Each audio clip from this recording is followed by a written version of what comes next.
자,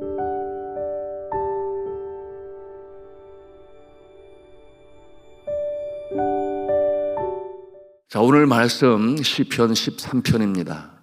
어떻게 시작합니까? 여호와여 어느 때까지니까? 여호와여 나를 잊으시나이까?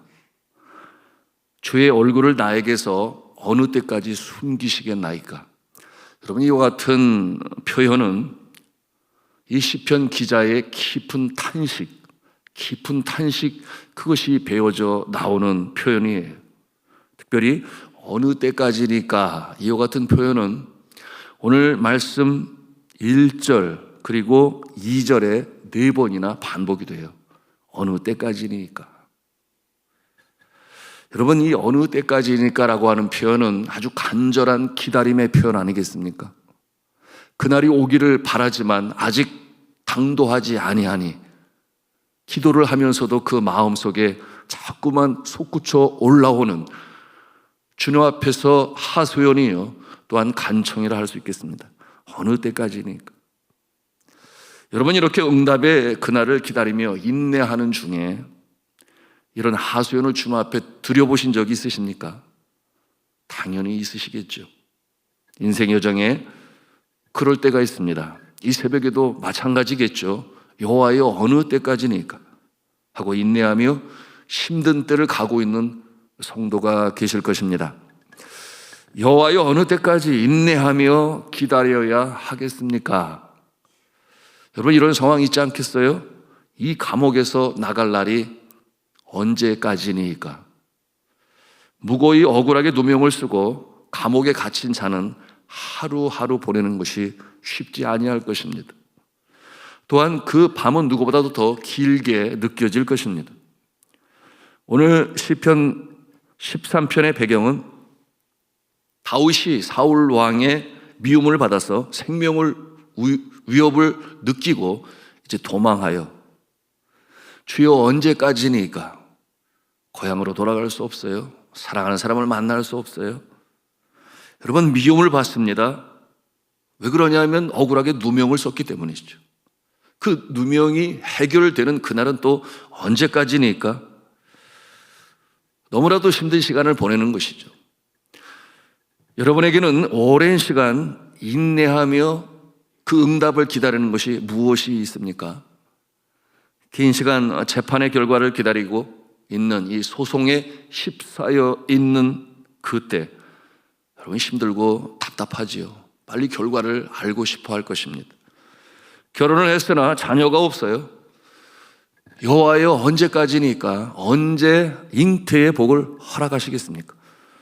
그 날들이 결코 쉽지 않죠.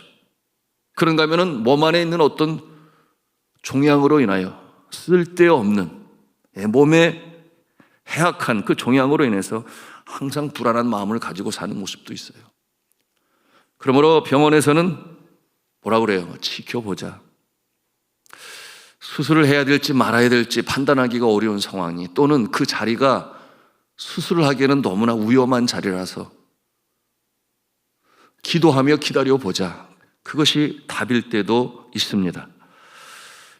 집을 나간 자녀가 오랫동안 소식이 끊어져서 도대체 살아있는지 죽어있는지 알 수가 없는 그와 같은 모습도 있어요. 그러니 이 부모의 마음은 매일매일 타들어갑니다. 여러분, 이와 같은 모습 언제 돌아왔다고 그랬어요? 우리 교회도 있지 않습니까? 무려 8년 만에 다시금 돌아온 모습이 있습니다. 그런가 하면 혼수 상태에 빠져서 정신이 돌아와야 되는데 여전히 코마 상태에 머물러 있는 모습을 바라볼 때 주여 언제까지니까? 어느 때까지니까? 주께서 어느 때까지 그 얼굴을 숨기시나이까? 영원히 나를 잊으셨나이까? 이와 같은 표현하지 않을 수가 없는 거죠. 여러분, 이 코마 상태, 깨어나지 못하는 상태가 지속되다가 12년 만에 돌아온 내용이 기사에 있더라고요. 그런가 하면은 최장은 27년 만에 깨어나서 회복되어지는 모습도 있음을 보게 되었습니다. 그러니 소망을 잃어버리지 아니하고 그날을 바라보며 오늘을 살지만 그 기다림의 날은 얼마나 힘들겠냐 하는 것이. 시편 기자는 이런 표현을 합니다. 여호와는 나를 잊었습니까? 주의 얼굴을 언제까지 숨기시는 겁니까? 여러분, 하나님께서 정말 그러실까요? 하나님 그러시지 아니하시죠.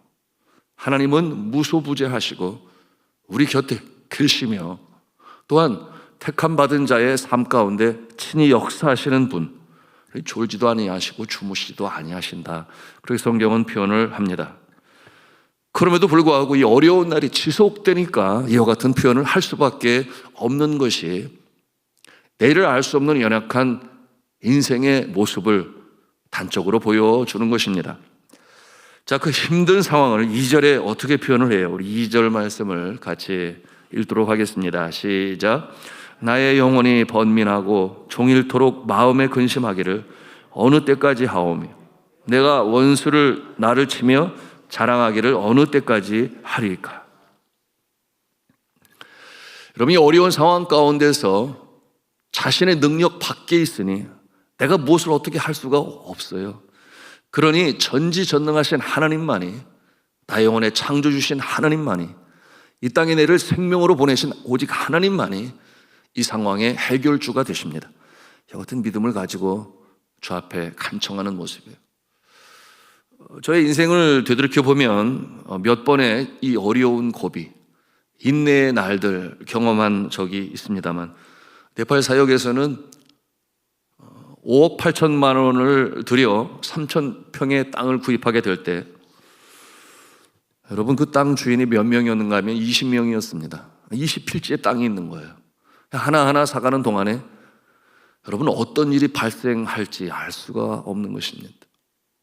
그리고 그 넓은 땅을 사게 되니까 어떤 작자는 앞에 있는 주인이어서 팔지만 어떤 작자는 저 뒤에 있습니다. 그 중간에 어떤 일이 벌어질지 알 수 없는 거 아닙니까? 안 판다면 또 어떻게 되는 겁니까? 이와 같이 내일을 알 수 없는 상황 가운데서 기도함으로 일을 진행하는데요. 그런데 그 중간에 있었던 땅이 117번 땅이었는데 그 땅이 제일 크기도 해요.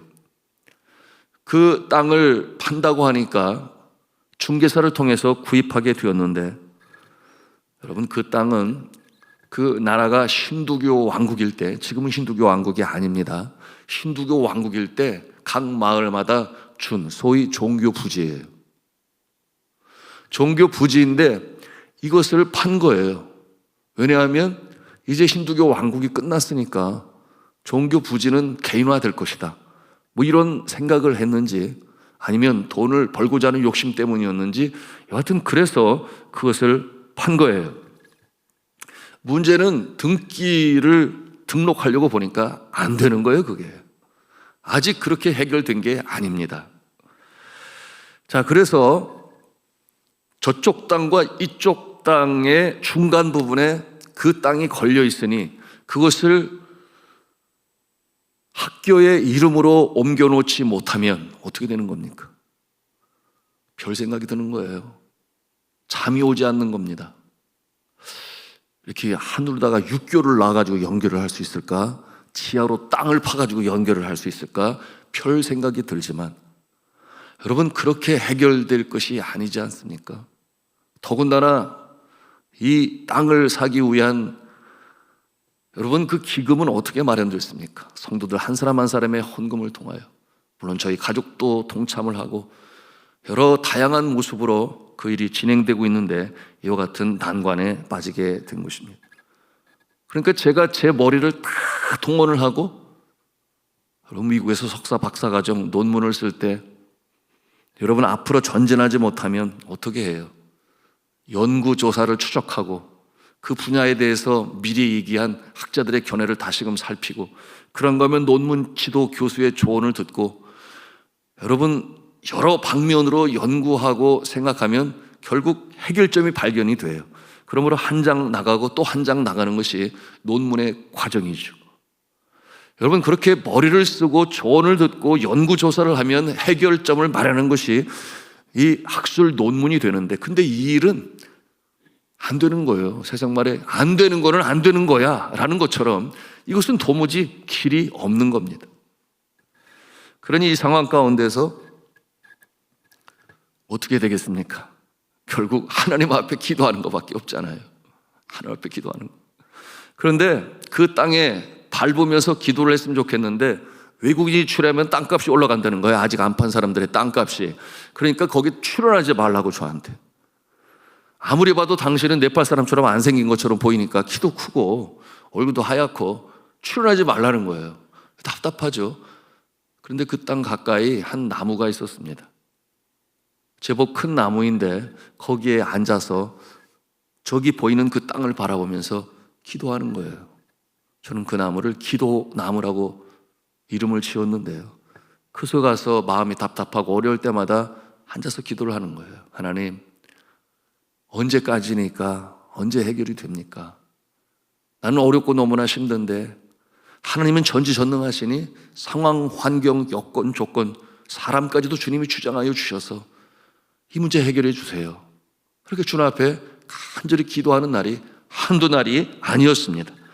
여러분, 그러는 가운데 어떤 현상이 나타나는가 보니까 몸이 망가지는 거예요. 제 믿음이 연약해서 더 그럴 수 있겠죠. 몸에 이상이 오기 시작하는데 생전에 경험하지 못한 이명현상이 시작이 돼가지고 귀에서 소리가 나기 시작하는데 그 참 굉장히 불편하고 특히 잠자리에 누우면 더 소리가 커져가지고 그리고 어느 날부터 몸에 중심이 잡히지 않는 거예요. 몸이 휘청휘청 하는데 내가 왜 이러지? 그런데 하루는 퇴근을 하고 차에서 내리는데 제가 쓰러지고 말았습니다. 몸에 균형이 잡히지 않는 거예요. 마치 가위에 눌렸다 이런 표현을 하는데 내 몸을 내 마음대로 움직이지를 못하는 거예요. 그러니까 너무나 놀랬죠. 겨우겨우 기다가 난간을 잡고 올라와서 제 집에 침대에 누웠는데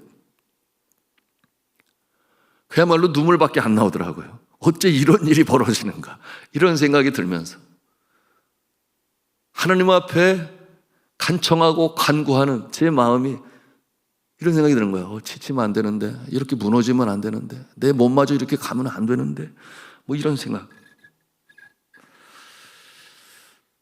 오늘 다윗은 그 어려운 상황에서 인내를 필요로 하는 그 어려운 상황에서 고백을 하는 것입니다.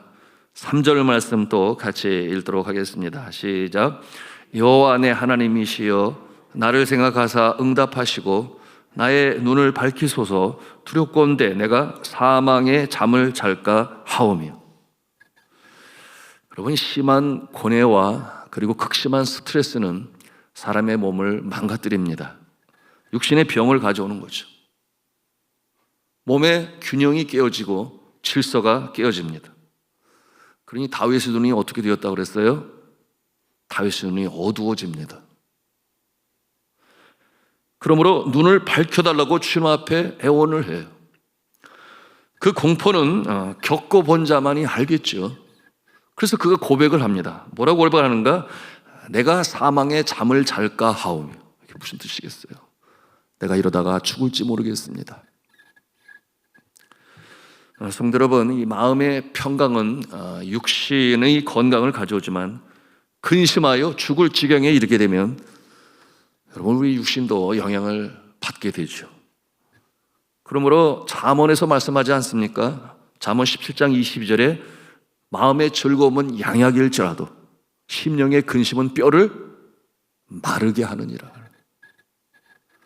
수액이 마른다. 자신의 몸 안에 있는 필수적인 요소들이 깨어진다. 뭐가 그렇다는 거예요? 극심한 스트레스와 걱정, 염려, 근심이 그렇다는 거죠. 여러분, 이와 같은 내용은 이미 현대의학을 통해서도 나타나 있습니다만은 현대의학이 아무리 발전을 해도 여러분 해결하지 못하는 부분이 있으니 그 부분은 바로 이 심령 깊은 곳에 있는 여러분 그처럼 근심, 걱정 잡아낼 수는 없는 거예요. 다윗의 인생의 장애물은 자신의 생명을 위협하는 이 사울왕과 그의 측근들, 군사들 도망자로 살게 되니 안정이 없죠. 그 좁은 나라에 왕이 자기를 잡겠다는데 어디로 도망을 칩니까? 결국은 이웃나라 적국인 블레셋의 미친 자의 흉내를 하며 침을 흘리며 그 모습으로 생존을 위하여 몸부림치는 다윗의 모습을 우리가 상상해 볼 수 있습니다. 자, 이와 같은 상황 가운데서 이 다윗의 모습은 우리에게 영적인 교훈을 주지요. 그의 모습이 어떠한 모습인가? 오늘 고백을 통해서도 우리가 봅니다. 첫째는 무엇인가? 하나님 성으로 하겠습니다. 기도합니다. 3절 말씀 뭐라고 그랬는가? 여호와 내 하나님이여 나를 생각하사 응답하시고 나의 눈을 밝히소서. 나를 생각하사 응답하시고, 누가 뭐래도 문제 해결은 생사화복의 주관자이신 하나님밖에 없다. 여러분, 그런 상황들이 우리 인생 여정에 나타납니다. 태산 같은 장애물이 닥쳐올 때가 있습니다. 나의 힘과 능력이 아닌 거죠. 그러므로 나의 생사화복을 주장하시는 하나님만이 하실 수 있다. 그러므로 주님 앞에 나가는 것입니다. 기도하는 것이죠. 여러분, 이 모습이 다윗의 최고의 강점입니다. 시편 150편 중에 반이 다윗에 의해서 기록이 되었어요. 하나같이 소망을 잃지 아니하고 하나님께 더욱 바짝 가까이 나아가는 이 다윗의 모습을 우리가 대합니다. 하나님이 그 모습을 보시면서 다윗을 기뻐 여기신 거겠죠. 내 마음에 합한 자라고 말씀하신 것은 모든 생사화복의 그 근원, 그 역사의 손길이 하나님께 있다. 두 번째로 우리 한음성을 합니다. 소망을 잃지 않습니다. 여러분, 이 소망의 근거는 무엇인가? 하나님의 사랑과 구원이에요. 5절 말씀 같이 읽습니다. 시작. 나는 오직 주의 사랑을 의지하여 싸우니 나의 마음은 주의 구원을 기뻐하리이다. 오직 주의 사랑을 의지하여 싸우니, 내 자신이 아니에요. 내 자신은 얼마나 연약합니까? 얼마나 변덕이 심합니까? 감정을 추스리지 못해요. 아침과 정오가 다르고 정오와 저녁이 달라요. 내가 내 자신을 어떻게 하지 못함을 우리 인간은 압니다.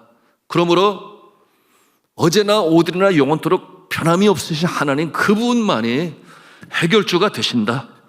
이 소망의 끈을 놓지 아니합니다. 그러므로 주의 사랑을 의지하여 싸우니 나의 마음은 주의 구원을 기뻐하리이다. 그 근거가 하나님의 사랑과 구원이라고 그랬습니다. 여러분, 어떠한 상황 가운데서도 이 소망의 끈을 놓지 마시기를 주님의 이름으로 축복합니다. 성도 여러분, 누구에게나 염원이 있습니다. 염원이 무엇이에요? 간절한 소망을 가지고 있지만 금방 이루어지지 아니하는, 지금도 그 선상에서 놓을래야 놓을 수 없는, 때로는 꿈에도 나타나고 자다가 일어나도 나타나고, 그것이 염원이겠죠. 다윗의 마음이 그러할 것입니다. 그 염원은 때로 기도 속에 눈물로 젖을 때가 있습니다. 그러므로 눈물로 씨를 뿌릴 때도 있습니다. 여러분, 이 광야와 같은 인생의 여정에 이처럼 태산과 같은 장애물이 닥쳐올 때, 여러분, 우리가 포기하지 말아야 할 것은 여전히 나의 삶의 주인이 하나님이시기 때문에 그렇습니다. 우리가 그것을 놓아버릴 때 좌절과 절망 속으로 가는 거죠. 여러분, 정신없는 한낮에도, 그리고 눈을 뜰 때도, 이른 아침에도, 그리고 안식으로 찾아오는 저녁에도 그것이 소원이 되고 소망이 되고 기도가 되고, 여러분, 그럼에도 불구하고 하나님께서 반드시 선한 모습으로 결말을 내실 것이다 라고 하는 확신이 있기 때문에 오늘을 사는 것 아니겠습니까? 그래서 오늘도 밥을 먹고 기운을 차리고 다시금 해야 할 일을 붙잡고 오늘을 살아가는 모습이 바로 시편 13편의 기자인 다윗의 모습인 것을 우리는 알아야 하겠습니다. 그러므로 힘을 내고 소망 중에 용기를 내어 오늘을 힘차게 살아가시기를 주님의 이름으로 축복합니다. 자, 마지막 세 번째 다윗에게서 배우는 영적 교훈이 있습니다. 하나님 성을 합니다. 찬송하는 것입니다. 힘들면 눈물을 흘리면서, 지치면 주저앉아서도 뭘 해야 되는가? 찬송해야 돼요. 찬송의 위대한 능력의 역사가 있습니다. 찬송은 그 바탕이 무엇인가? 감사예요. 어떻게 이것이 가능한가? 이 어려운 상황에 여러분, 지난 날 속에 나의 삶 속에 역사하신 하나님을 기억할 때 감사하지 않을 수가 없는 거예요. 그 역경의 순간 나를 구원하시고 살려내신 하나님 아버지,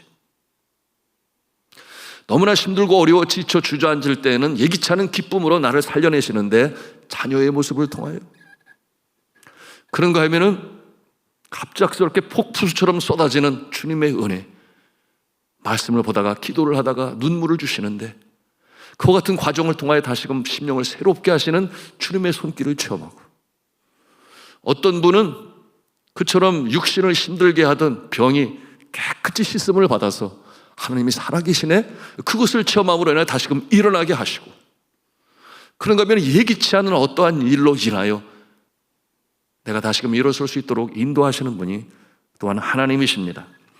자, 찬송하는 것, 그래서 오늘도 우리가 찬송했습니다만 저 높은 곳을 향하여 날마다 나아갑니다. 6절 말씀 우리 함께 보기를 원합니다. 6절 말씀 같이 읽습니다. 시작. 내가 여호와를 찬송하리니 이는 주께서 내게 은덕을 베푸심이로다. 아멘. 여호와를 찬송하는 그 근거 이유가 무엇인가 보니까 여호와의 베푸시는 은덕이라고 그랬어요. 여러분, 오늘도 내가 잠을 깨보니 내가 살아있음이 은혜인 줄로 믿으시기를 바랍니다. 지난 간밤에 얼마나 많은 사람들이 응급실을 찾으며 죽어갔는지 몰라요. 아침에 일어나니 내 심장이 뛰고 온몸으로 피가 돌고, 그리고 내 곁에는 여전히 나의 사랑하는 가족이 있고 자녀가 있고 나를 위하여 기도하는 그 누군가가 있음을 여러분은 알아요. 그것이 나를 다시금 살리는 원동력이 되고, 그리고 그 배후에는 하나님께서 나와 함께 하시니, 여러분, 이와 같은 모습으로 인하여 여호와의 은덕 감사하며 찬송하며 나가는 것입니다. 인생의 고비마다 주의 손길이 나를 일으켜 주셨음을 기억하고, 그리고 절망의 늪에서 건져주셨고 칠흑 같은 밤에도 빛으로 다가오신 주님, 여러분, 그 주님은 어제나 오늘이나 영원토록 변함이 없는 줄로 믿으시기를 바랍니다. 우리 앞날도 그렇게 인도해 나가실 거예요. 믿음의 사람이 가장 어려운 때가 언제인가? 작금에 당한 어려움이 계속 될 것이라고 하는 착각 속에 빠질 때. 그렇게 하시지 아니하세요. 하나님의 때가 있습니다. 다시금 일으키시는 그때, 그때가 올 것을 바라보며 이 또한 지나가리라 라고 하는 것은 다윗이 다시금 일어나게 하는 가장 중요한 믿음의 요소가 되었습니다. 저는 저희 어릴 적에 저희 어머니의 모습을 자주 보았죠. 막내니까 항상 졸졸 쫓아다닐 정도였는데, 그런데 찬송을 좋아하시는 어머니는 보니까 그때 총채라고 그러세요. 총채를 가지고 이렇게 먼지를 터시는데 찬송을 부르시잖아요. 근데 보니까 눈에는 눈물이 흐르고 계시더라고요. 또 어린 마음이 이해가 안 되는 거예요. 어떻게 찬송을 부르면서 눈물이 나오는 거지? 이해가 안 되더라고요. 그런데 그럴 때가 있습니다. 찬송을 부르면서도 눈물을 흘리고, 눈물을 흘리면서도 찬송을 부르고, 이것이 바로 이 다윗의 모습 아닐까요? 그러므로 다시금 힘을 얻고 다시금 격려를 받고 주의 성령께서 찬송하는 심령에 다시금 새로운 힘을 주시는 거죠. 자, 다윗은 그 어려운 때를 지나고 10년이 되지 아니하였을 때 이스라엘의 왕으로 등극합니다. 그야말로 고진감래의 역사였죠. 저는 그 또한 그처럼 어려운 이 땅 문제 어떻게 해결이 되었는가? 그 나라의 법이 종교 부지로 주었지만, 그러나 그 땅을 오랫동안 최소한 10년 이상 관리해온 사람에게 그 땅의 50%의 지분을 수여한다. 그것이 법으로 제정이 되면서 그 땅을 15년 이상 관리해온 그 분이 고난을 받게 되었으니 그분과 함께 대화가 되고 또한 계약을 맺으면서 그 땅 문제가 해결이 되었습니다. 너무 감사하죠. 전에 사랑하는 성도 여러분, 우리가 어려운 때를 통과하면서 세 가지 놓지 말아야 할 것을 말씀 통해서 배웁니다. 첫째는 뭐라고 그랬어요? 기도라고 그랬어요. 기도를 쉬지 말아야 하고, 둘째는 뭐라고 그랬습니까? 소망이라고 그랬습니다. 소망. 우리 주님의 품 안에 안기는 그날까지 놓지 말아야 할 내 곁에 동반자 소망입니다. 그리고 마지막 세 번째는 뭐라고 그랬어요? 찬송이라고 그랬어요. 감사라고 그랬어요. 그것이 우리의 지친 영혼을 살리고 우리의 근심을 몰아내며 나의 영혼에 창조신 하나님과 더불어 동행하는 능력의 근원이 되는 것입니다. 이 새벽에도 기도할 때 이와 같은 인생의 장애물 앞에서 그래, 내가 오늘도 기도한다. 내가 소망 중에 나아간다. 내가 눈물을 흘리면서도 찬송을 부른다. 그러므로 주와 더불어 마침내 응답의 날을 맞이하시는 기쁨 가운데 승리하시는 여러분 다 되시기를 주님의 이름으로 축원합니다.